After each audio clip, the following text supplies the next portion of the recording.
आज कोई किसी से पूछ नहीं सकता। 1-2% का मौलवी कुछ भी नहीं आता उसे, सिर्फ प्राइमरी पास है, कुरान मजीद भी सिर्फ पढ़ा हुआ है, तर्जमे से भी नहीं पढ़ा हुआ। उसकी धूधा ऐसी है, उसकी टोर ऐसी है, उसकी बनावट ऐसी है मसनूई कि उसने अपने आप को ऐसे जुब्बा कुब्बा पता नहीं क्या कुछ बना के रखा हुआ है, चेले 7-8 रखे हुए हैं। सामने बैठने वाला इतना खौफ ज़्यादा हुआ बैठा होता है, जुर्रत ही नहीं है कि खड़े हो के बाबा जी से बंदा पूछ ले, और बाबा जी ये तो इतनी लंबी लंबी छोड़े, कहाँ लिखा हो।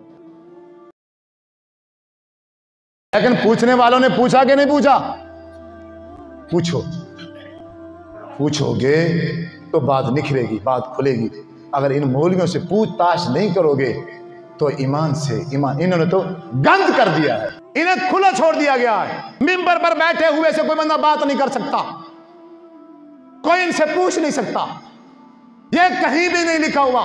कुरान कहता है अगर तुम्हें किसी चीज का इल्म नहीं है, अगर आप कोई चीज नहीं जानते हो, उसमें शक है, डाउट पड़ गया है, फस्अलू अहल ज़िक्री इन कुंतुम ला तालमून, अहले इल्म को पकड़ो, अहले इल्म से पूछो। अगर किसी चीज का तुम्हें इल्म नहीं है पूछो। पूछना गुस्ताखी नहीं है, पूछना बेअदबी नहीं है। उन्होंने अल्लाह के रसूल सल्लल्लाहु अलैहि वसल्लम से पूछ लिया। आपने असर की नमाज पढ़ाई, असर के कितने फर्ज हैं? 4, आपने 2 पढ़ा के सलाम फेर दिया। हजरत ज़ुल्यदैन ने कहा या रसूल अल्लाह सल्लल्लाहु अलैहि वसल्लम, आपने 2 फर्ज पढ़ाए हैं, क्या आज से असर के फर्ज 2 कर दिए गए हैं या आप भूल गए हैं? आपने कहा ऐ ज़ुल्यदैन, ना तो असर के फर्ज 2 हुए हैं ना मैं भूला हूं। सहाबी ने कहा या रसूल अल्लाह, फिर आप भूल गए। अल्लाह अकबर। अबू बकर बैठे हैं, उमर फारूक बैठे हैं, आपने अबू बकर की तरफ मुतवज्जे हुए और पूछा अय अबू बकर बताओ ये ज़ुल्यदैन ठीक कह रहा है? फरमाया या रसूल अल्लाह ठीक कह रहा है। उमर आप बताओ? फरमाया या रसूल अल्लाह ये ज़ुल्यदैन ठीक कह रहा है। आपने वाकई ही 2 रखते हैं, 2 पढ़ाई हैं आपने। आप खड़े हुए, आपने 2 रखते हैं और पढ़ाई, सजदा साहब किया और सलाम फेर। मेरे रब को या अपने नबी की ये भूल इतनी पसंद आई कि मेरे रब ने मेरी इस नबी की भूल को भी शरीयत बना दी। मेरे रब ने मेरे इस नबी की भूल को भी क्या बना दिया? क़यामत तक के लिए अब ये शरीयत है। जब भी कोई नमाज पढ़ता हुआ भूल जाए, जब भी कोई नमाज पढ़ता हुआ भूल जाए, तो फिर वो क्या करे?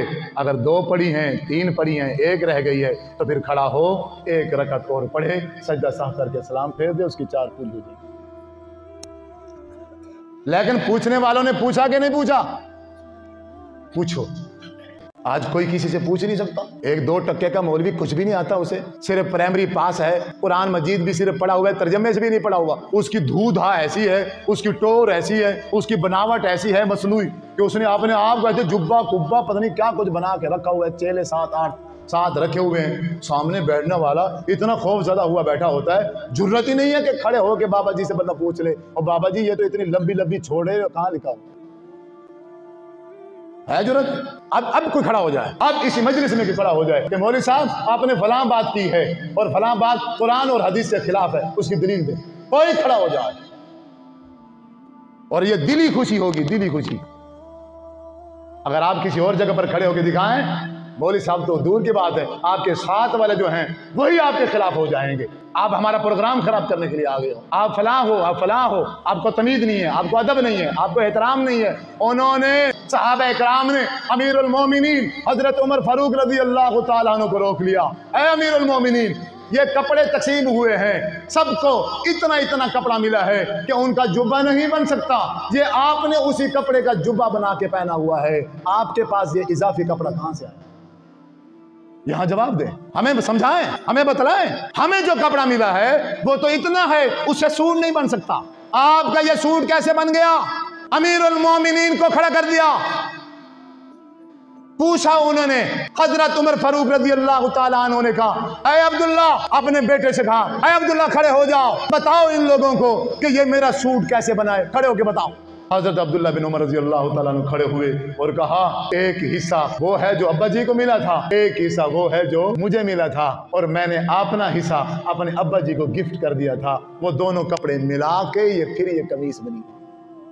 जब तक आप हदीस नहीं पढ़ोगे, जब तक आप कुरान मजीद का तर्जमा नहीं पढ़ोगे, ये मौलवी लोग, मुझ जैसे ये मौलवी लोग आपको गुमराह करते रहेंगे, इतना गुमराह कर देंगे कि पोजीशन ये हो जाएगी, दीन जो है वो झूठ लगेगा और जो झूठ है वो दीन लगेगा। आज वही पोजीशन है, जो झूठ है वो हमें दीन लगता है, जो खालिस दीन है वो हमें झूठ लगता है। किसी बंदे के अंदर ये जुर्रत नहीं है, किसी बंदे के अंदर ये ताकत नहीं है कि सच का मुकाबला कर सके। झूठ और बातिल के सामने डट के खड़ा हो जा, वो बाप ही क्यों ना हो, वो सगा बाप हो, वो भाई हो, वो औलाद हो, वो उस्ताद हो, वो कोई मर्जी हो, पूछो